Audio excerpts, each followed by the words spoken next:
saya jatuh sakit bulan November itu. Sakit apa? Katanya sih, kata mama mertua, dia tuh udah hajit cuma percaya hal-hal yang mistik gitu. Katanya, kamu kayaknya diguna-guna deh nak sama si perempuan ini katanya. Soalnya dia tuh orang kota sana gini-gini kuat dukunnya begi bla bla bla gitu. Cuma saya udah nggak percaya karena memang di sisi lain keluarga dia tuh belum tahu profil saya sepenuhnya. Saya tuh memang udah punya penyakit, maksudnya punya endometritis itu kan, maksudnya kalau head tuh sakit, nyeri, terus sampai kayak mau pingsan lah rasanya. Nah itu nggak tahu keluarganya dan memang saya nggak cerita karena memang buat apa juga cerita? Iya, kayak udahlah cukup aku. Nah waktu itu bulan November saya sakit sampai nggak bisa jalan, nggak bisa bangun dari tempat tidur. Itu kayak yang tetangga tuh bilang gini, kamu nih kok mau sih nak nikah sama si anaknya Ibu Haji itu, dia tuh suka kawin cerai. Itu kata tetangga, cuma ya udahlah bodo amat, maksudnya nggak dengerin kata tetangga gitu kan. Cuma kesininya memang benar, mantannya dia itu yang dinikahin Siri itu kalau dihitung-hitung sama saya tuh 20 sama saya. Jadi semuanya dinikahin? Dinikahin karena dia itu berpikir, ya balik lagi ke alibi agama lah, bawa-bawa agama katanya apalah. Tapi kan kalau di dalam Islam kan maksimal 4, jadi iya, 20 ya? 20. Dan 8 bulan pernikahan saya tuh udah tahu seluk-beluknya lah, udah tahu karakternya udah. Itu 20 dapat dari mana infonya? Dari tetangga, terus saya juga kepo dong lama-lama kok kayak kita suami istri cuma nggak ada romantis, harmonis, terus jarang waktu bersama tuh jarang, jarang banget. Sering dia pesugihan nggak? Kurang tahu deh. Jangan-jangan syaratnya kamu harus menikah dengan banyak istri gitu? Nggak bisa ya? jadi sih, cuma nggak tahu saya tuh nggak pernah berpikir ke situ ya, mistis-mistis tuh kayak kurang percaya gitu. Nah saya sakit waktu itu bulan November sampai nggak bisa bangun, mamanya tuh sampai nggak mau ngebawa saya ke rumah sakit. Kenapa? Karena masih percaya saya diguna-guna sama mantan istrinya. Terus akhirnya mamanya tuh ya waktu ke waktu tuh kayak memang mungkin lihat saya kasihan mungkin ya, maksudnya ini anak dinikahin tapi kayak nggak sebagai istri, kayak memang jadi anak angkat kedua orang tuanya saya itu beneran. Kayak memang saya ngabdinya kepada orang tuanya, bukan sama suami. Jadi suami di Samarinda mau ngapain, mau apa, bodo amat. Bodo amat, nggak pernah tahu aktivitasnya. Terus sampai saya tuh ngeluh, mah ke rumah sakit aja mah. Enggak nak, kamu tuh diguna-guna sama si M katanya, sama si ini. Terus kayak mamanya tuh udah ngeceplos sendiri mantannya. Itu tuh banyak. Nah, udah tambah makin kayak sebel, nyesel, terus apa ya, kesel, terus kayak ngerasa berdosa lah ke mama saya gitu kan. Akhirnya 3 hari kemudian saya udah nggak kuat tuh, udah pucet, udah. Saya bilang sama adik ipar tuh, Dek, nggak kuat, kakak tuh nggak kuat, maksudnya kakak tuh nggak percaya, disuruh minum air lah, disuruh, ini tuh kakak sakit medis, bukan sakit yang diguna-guna, saya bilang gitu kan. Ayolah, kenapa nggak lari ke rumah sakit minta tolong orang lain? Waktu itu ada tetangga itu tuh kayak memang dikasih uang terus kayak nurut banget gitu loh ke keluarga. Mantan suamiku tuh nurut di apa ini, saya bilang A di A gitu. Jadi pas waktu itu saya bilang, akhirnya adik ipar waktu itu, mah kakak tuh nggak gini-gini, ayo ke rumah sakit aja. Akhirnya dibawa ke rumah sakit, bener. Akhirnya bener dibawa ke rumah sakit? Iya, akhirnya dibawa ke rumah sakit, ke UGD.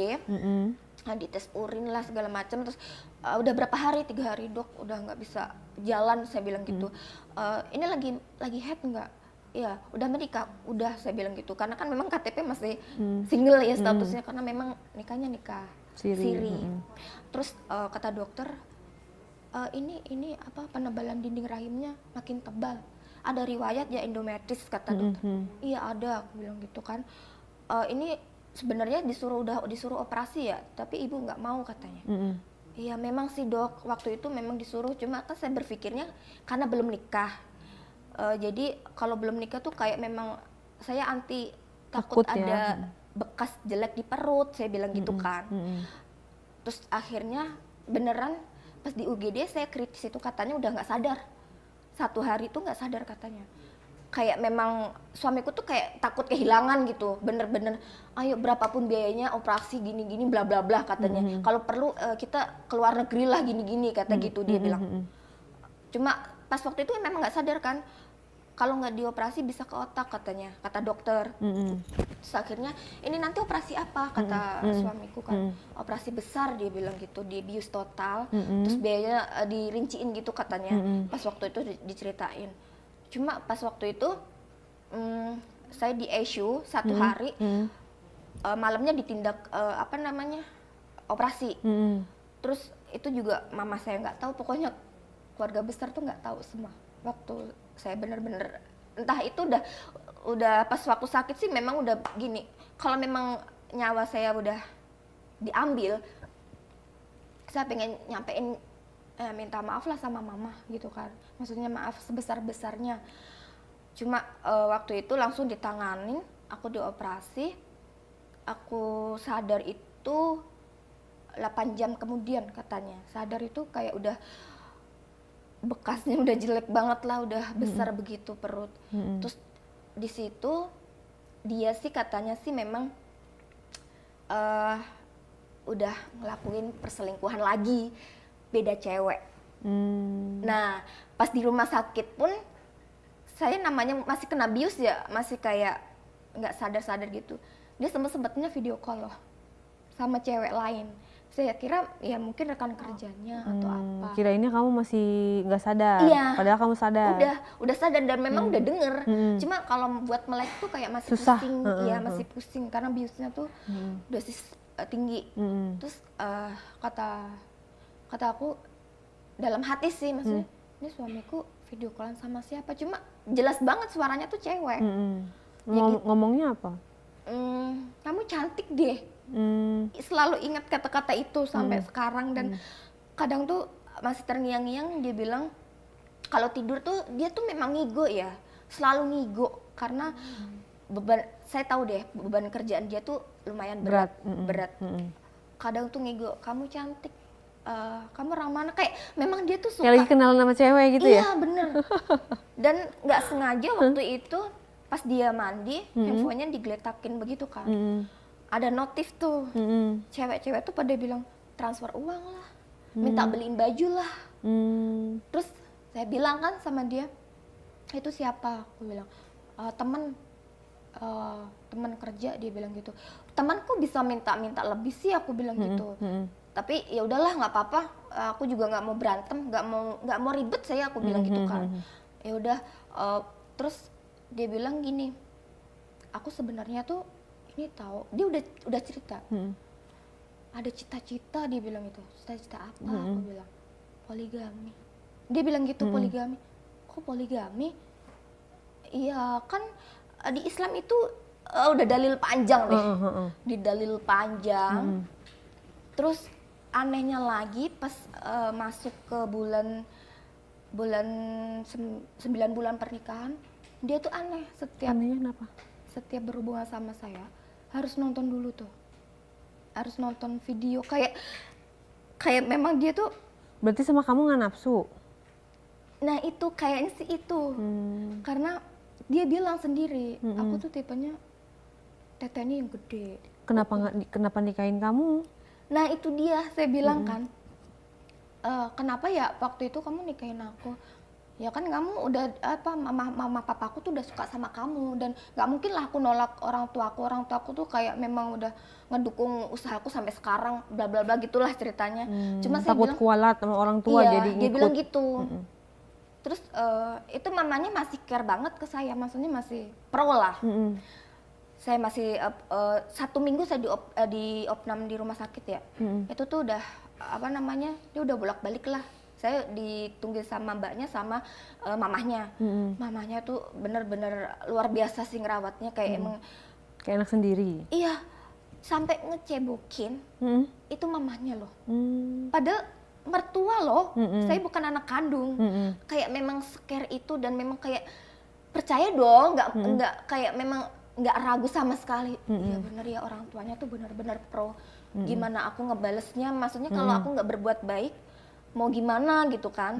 Terus pulang dari rumah sakit 2 hari di rumah, dia di Samarinda, saya di Balikpapan, dia telepon, maafin aku ya. Saya kira kecelakaan dong, karena kan dia di jalan terus. Maafin kenapa ya, saya bilang gitu kan. Terus habis itu saya telepon, video call nggak aktif. Saya telepon adik iparku, Dek, ini kakakmu kenapa ya tiba-tiba gini chatnya, kamu cek terakhir jam berapa? Jam 4 kak, dia bilang gitu. Terus dicek semua, bener. Dikirain tuh kecelakaan bener gitu, karena kan memang dia di alat berat di lapangan lah. Terus tunggu coba 15 menit, nah bener 15 menit, dia video call dong, seneng dong. Alhamdulillah nggak apa-apa. Itu posisi perut aku tuh masih kayak mandi nggak bisa, serba dimandiin lah. Tapi udah pulang waktu itu posisinya.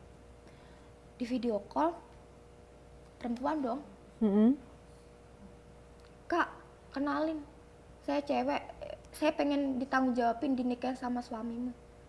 Padahal keadaan saat itu handphone saya langsung jatuh. Seketika terus saya bilang, apa ini? Cuma di sisi lain masih belum full cinta sayangku ke dia, ke mantan suamiku. Jadi kayak udahlah gitu kan. Akhirnya saya pokoknya masih sakit nyeri lah ya, habis operasi besar kan, kayak disesar begitu operasinya tuh.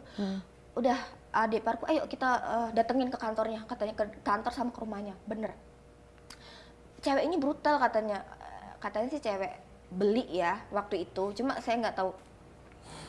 Maksudnya sewa, beli atau gimana? Iya. Cewek apa sih? Cewek malam? Iya, cewek malam katanya. Terus ke rumah, kalau cewek malam tuh brutal katanya. Meskipun dia salah, tetap kayak memang merasa benar dan takut dia ngamuk. Benar katanya tuh kantornya diobrak-abrik, pecah apa segala macam sama cewek perempuan ini. Ngancam? Udah ngamuk. Karena memang dia pengen tuh minta tanggung jawab. Iya, minta tanggung jawab dan minta izin ke saya karena suami saya tuh kayak harus nikahin dia gitu loh. Pengen kenal ke saya juga katanya. Emang udah hamil dia? Nggak tahu juga.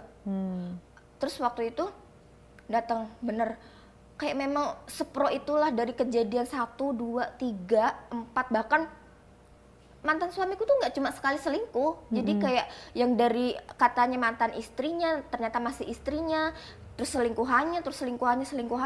Nah pas waktu itu, pas dia tuh berani-beraninya dibawa ke office dan rumah yang di Samarinda waktu itu.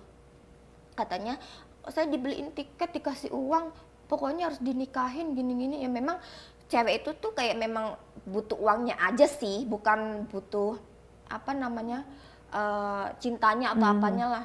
Bener, saya nunggu di mobil, yang dateng labrak itu mama mertua sama adik ipar yang ngamuk-ngamuk. Kejadian lagi dong, kayak bener dong, keluarganya tuh kayak bener-bener sayang sama aku, kayak memang aku tuh diratuin gitu di saat begini. Cuma udahlah, nggak usah ngotor-ngotorin tanganku dong buat itu cewek. Udah ada perwakilan. Iya, udah diamuk itu di dalam itu, udah diamuk. Dasar ya dikata-katain, dasar wanita apa namanya, murahan, jablay lah gini-gini kayak gitu kan. Terus udah akhirnya mereka ngamuk, terus tangannya suamiku kan kena beling kan, karena luka ngamuk itu ceweknya itu. Terus dia bilang gini, kalau nggak dinikahin aku nggak bakal pergi. Terus kopernya udah stay, mereka tuh udah stay 3 hari ternyata di situ juga. Katanya memang ya udah, suamiku udah mau nikahin dia, udah dijanjiin kalau kamu bisa, laki-laki lah ya biasa ya, apalagi berduit lah ya, kayak berkuasa gitu. Kalau kamu bisa apa namanya, bisa hamil katanya, bisa hamil dan bisa ngandung anak saya, bakal saya nikahin, kamu minta apapun saya kasih. Wanita mana sih yang nggak tergiur dengan iming-iming mereka tuh. Terus akhirnya cewek itu ya udah gimana, istrinya bawa katanya, pokoknya mamanya tuh udah ngejambak-jambak cewek itulah, udah maki-maki, udah ngatain binatang semua dikatain. Cuma kesini tuh tahu, maksudnya aku kok ini mama mertuaku haji, tapi dia tuh selalu gitu loh, kayak memang keras dan kata-kata yang nggak patut diucap tuh diucap. Tidak sesuai. Iya, kayak mubazir deh hajinya. Dalam hati sih cuma ya udahlah, bertahan dulu, maksudnya ya udahlah. Terus aku bilang sama suamiku kan, kalau memang udah nggak cinta, maksudnya udah itu ya udahlah, nggak apa-apa aku yang mundur karena memang dalam hati juga belum Biasa ada rasa aja. sih biasa gitu.